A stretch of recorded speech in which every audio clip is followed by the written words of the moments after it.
Dear students, class 9th में Hindi literature में गद्य खंड में मैं आप लोगों के लिए हिंदी के श्रेष्ठ उपन्यासकार मुंशी प्रेमचंद द्वारा लिखित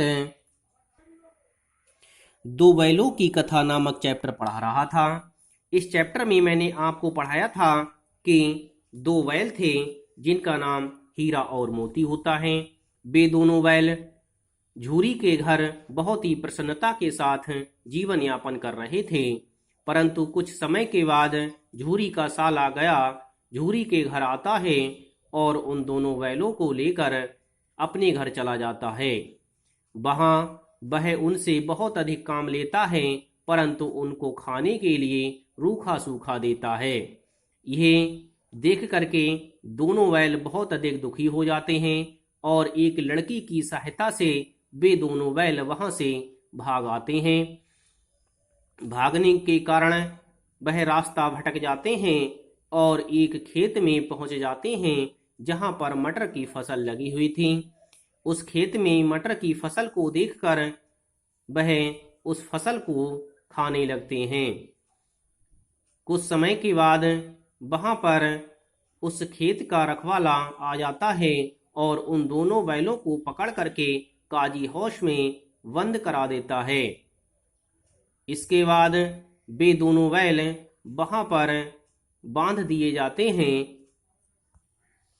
उन्हें काजी हौश में कुछ खाने को नहीं दिया जाता है, तो वे वहां पर बहुत अधिक दुखी होते हैं।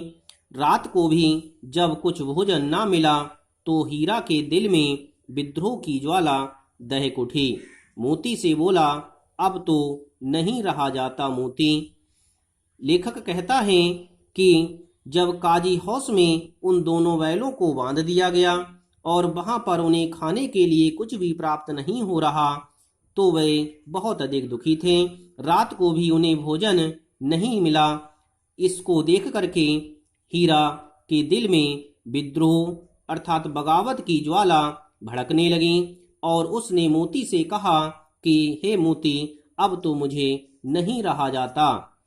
यह सुनकर के मोती ने सिर लटका करके जवाब दिया, मुझे तो मालूम होता है प्राण निकल रहे हैं। लेखक कहता है कि हीरा की बात को सुनकर के मोती ने बहुत ही उदास मन से हीरा को जवाब दिया कि मुझे अब ऐसा प्रतीत हो रहा है कि मेरे प्राण निकल जाएंगे। यह सुनकर के हीरा बोला, इतनी जल्द हिम्मत ना हारो भाई, यहाँ से भागने का कोई उपाय निकालना चाहिए। वह मोती को धीरज बंधाते हुए कहता है कि हे भाई, इतनी जल्दी हिम्मत को मत हारिए, हम यहाँ से शीघ्र ही भागने का कुछ ना कुछ उपाय तलाश लेंगे। इसके बाद वह हीरा मोती से बोला, आओ दीवार तोड़ डालें। यह सुनकर के मोती बोला, मुझसे तो अब कुछ नहीं होगा। मोती बोला कि मुझसे अब कुछ नहीं हो पाएगा, क्योंकि मैं अत्यधिक भूख लगने के कारण कमजोर सा हो गया हूँ। मेरी हिम्मत अब किसी तरह से काम नहीं कर रही है, इसलिए मैं अब इस दीवार को भी नहीं तोड़ पाऊंगा। यह सुनकर के हीरा बोला, बस इसी बूते पर अकड़ते थे। हीरा बोला कि पहले तो बहुत अकड़ते थे कि मैं ऐसा कर दूंगा, परंतु अब आपकी कैसी हिम्मत टूट रही है।